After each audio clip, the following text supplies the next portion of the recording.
Hello everyone, I'm Erwan Leprince. I'm a PhD student supervised by Agnès Baud in Rosa Cossar Lab at INMED in Marseille. First, I would like to thank the organizer to give me the opportunity to present my thesis work. And today I'm going to talk about how external inputs shape hippocampal dynamics during the first postnatal week. So in adult mice, the activity of hippocampal serial neurons is controlled by many converging inputs, including inputs from the hippocampus, as well as other cortical or subcortical structures. This connectivity makes the hippocampus a highly integrative brain area. However, the role of these external inputs remains largely unknown during the development of C1 dynamics.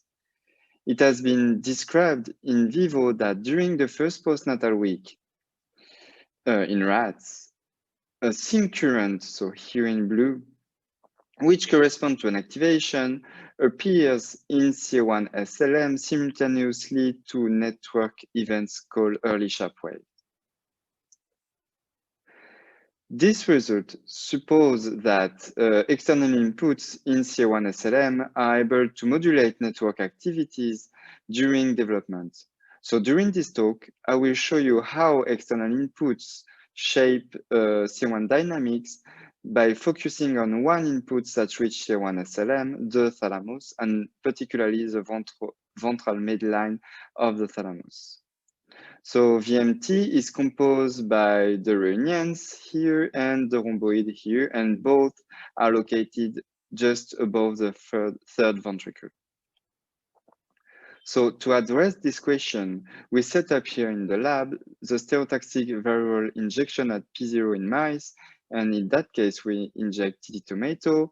And so as you can see here, you have the injection side and that cover VMT, and axons of VMT express TD tomato in C1 SLM as early as P5 as expected. Now, we wanted to look at the activity of this input during the first postnatal week in C1. And so we inject axon G-comp in VMT neurons. And so as you can see here, the green labeling corresponds to G-comp that is expressed in VMT axon in C1 SLM.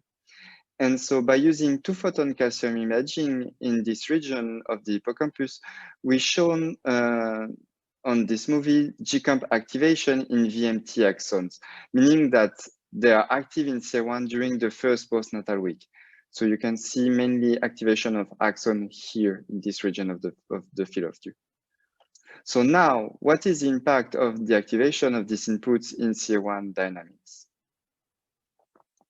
So to address this question, we inject an opsin, Chronos, to stimulate VMT axons, and I perform in vitro calcium imaging in C1 pyramidal cell layer between P5 and P7. Here, the calcium indicator is FURA2, meaning that an activation corresponds to a decrease of the fluorescent signal. So during the baseline period, you can see giant depolarizing potentials, or GDPs, that correspond to a network synchronous events largely described in vitro. So you can see here, just add one GDP, maybe one just now.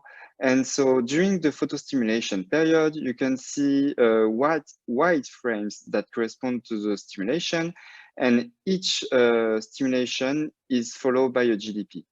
So here you have, for instance, one stimulation, and after you have a GDP.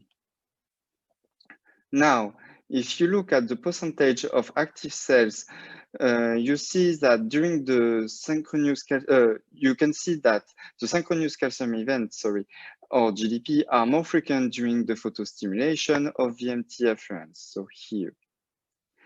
And it has been confirmed here on this graph, where you can see a significant decrease of the inter-GDP interval during the light stimulation. Moreover, as you can see on this graph, showing for each line a stimulation, GDPs occur more than by chance after light stimulation. So here.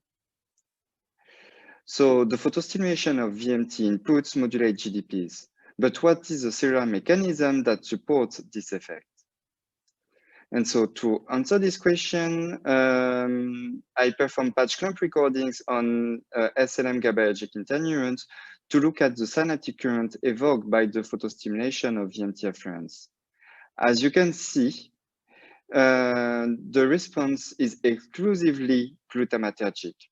And 70% of GABAergic cells respond to the photostimulation of VMT afferents. Now, what about pyramidal cells that send their distal dendrites in C1 SLM? So as you can see on this graph, only one cell out of 13 shows a monosynaptic response to VMT afferent stimulation. The other cells present this polysynaptic outward current evoked by the light stimulation. And on this graph, you can see that this polysynaptic activity is more frequent during the photostimulation. And this polysynaptic activity is blocked when is suppressed when we apply GABAzine in the bath.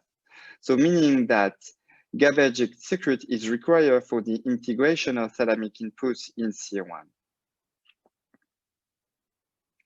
Now, to conclude, thalamic afferents here in red are active in vivo during the first postnatal week in CA1 SLM. And these inputs can modulate early hippocampal dynamics during the first postnatal week. But this modulation involved a direct activation of GABAergic circuits. So now I just want to finish by, and I would like to thank the lab and especially my group leader, Rosa Kossar, and my thesis supervisor, Agnès Baud. I would like also to thank Marco Bocchio, a postdoc in the lab who helped me a lot for the patch clamp experiment, and Robin Dard and Michel Picardo, who helped me for the in vivo experiments. And I would like also to thank you for your attention.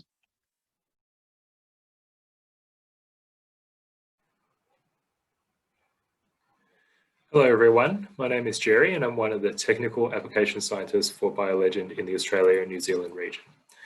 I'd firstly like to thank the ADNF committee for organising this event and giving BioLegend the opportunity to sponsor. I think this is a wonderful initiative and I'm very much looking forward to all the talks today.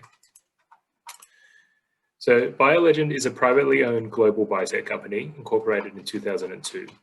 We're headquartered in San Diego, California, and this is a picture of our new headquarters, which opened in mid-2019, along with a picture of our founder and CEO, Jean Lay.